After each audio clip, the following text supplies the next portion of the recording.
Worlo. "Mr. Worlo, am I doing it right?" Worlo stopped mid-stroke to look at the 10-year-old boy sitting to his left. The boy was staring at his canvas with little interest while holding a brush he'd lent him for their weekly painting sessions. Leaning slightly to see his painting, the old man narrowed his eyes. The painting was another depressing piece reflecting the child's inner conflict. He'd told him to paint something that his heart told him to paint, whatever it was. Abstract forms and a seemingly innocent scenic field depicting the nearby forest and a darkened sunset betrayed what would be a normal piece. He could see it, though. The angles, the trees bending in unnatural ways, shadows that resembled vines or tentacles, the grass tinted with reds, giving an impression of blood or rotten meat. And in the center of it all, a lonesome figure staring off into the distance. "You're improving," Worlo congratulated, softly squeezing the boy's shoulder. "But you rely too much on abstract angles, Wyatt. Why don't you try using brighter colors? It's hard to tell where the ground ends and where the background starts. See here?" he said, pointing with his brush. Wyatt nodded, a tiny smile forming on his lips. "Should I paint over it?" Worlo shook his head. "Save it for your next piece. You're almost done with this one, aren't you?" Wyatt nodded gently a few times. "Finish your painting and then you can go back home. I don't want your mother yelling at me if you leave after it gets dark again," the old man finished with a deep chortle. Wyatt let out a soft, weak laugh, but nodded along. "Mom can be scary when she's mad." "Ain't that the bloody truth?" Worlo agreed, squeezing Wyatt's shoulder again before letting go. "Mr. Worlo, how is it like flying in space all the time?" Wyatt asked a few moments later. Worlo blinked in surprise. The boy rarely intruded in his personal life, but Worlo welcomed the opportunity wholeheartedly. "What is there to tell? It's boring, dull, and risky. I was part of the Auxilia, little rascal. I saw little action during my years of service, and those were little things. Nothing great. But what does it feel like?" Wyatt pressed on. His eyes focused on his painting as he poked at his canvas with his brush. What does it feel like to be cooped up in a ship?" Worlo asked, rubbing his chin. "You still want to go up there?" Wyatt nodded eagerly for a change. "I like space," was his simple answer. "You ain't planning on hunting them aliens now, are you?" the old man asked warily. "I don't know," he answered truthfully. "Dad's telling me that I shouldn't focus on vengeance." "Word is a smart man, Wyatt," Worlo added, setting his brush aside. "How about we call it a day, and I tell you about a battle I participated in?" "Really?" Wyatt asked, eyes widening with intrigue. "Of course. It ain't much, but it happened some 30 years ago by my reckoning." Worlo took a deep breath, puffing out his chest. There I was, just a lowly corporal in charge of a group of 6 other commoners like me. We were heading to liberate a mining outpost that got hit by some pirate scum. We and my fellows were tasked with clearing out the place from those rats, but my real job was making sure the blue blood leading us wouldn't die a stupid death.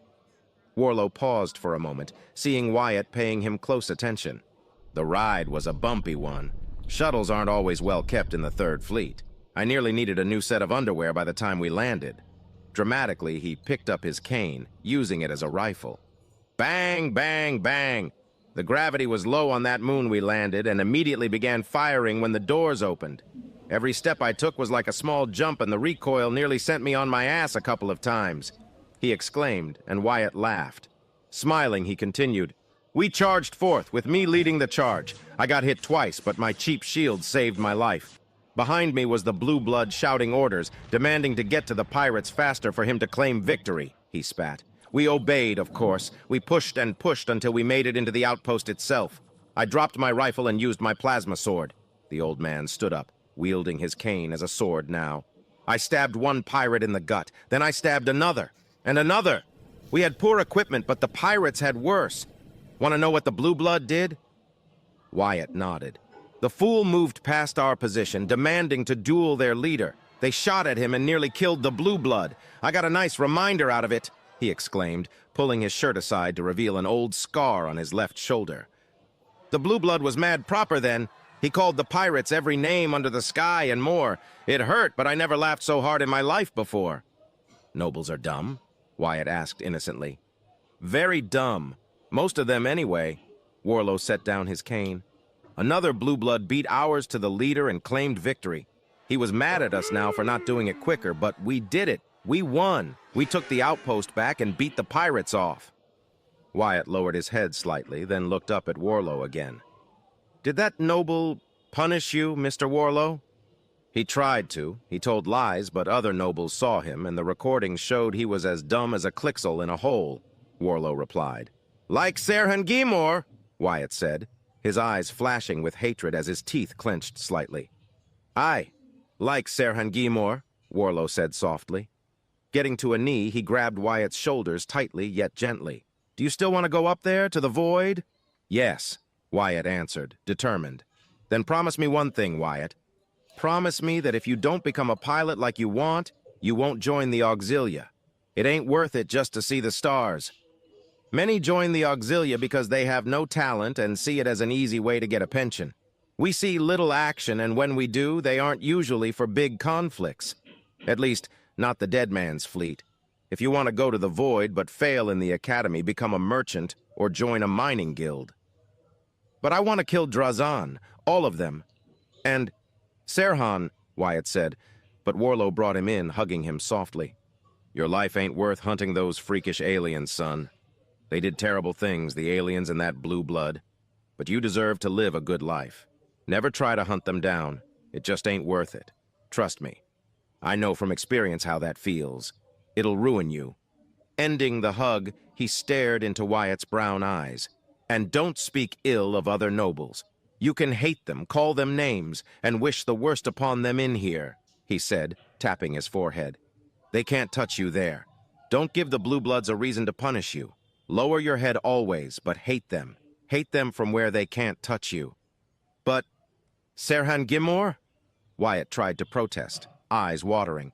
I know, son, I know. You're right to hate him. Hate him, Wyatt. Hate him as much as you want. But don't seek him out. Your dad is a smart man, son. Listen to him, okay? Worlo asked with a sad, gentle smile. Wyatt sniffled, nodding. Okay, Mr. Worlo, I promise. That's a good boy, he said, standing up and ruffling Wyatt's hair. But who knows? Life is strange. Maybe you will cross paths with that filthy blue blood one day, far in the future. Now let's get you home. Wyatt nodded.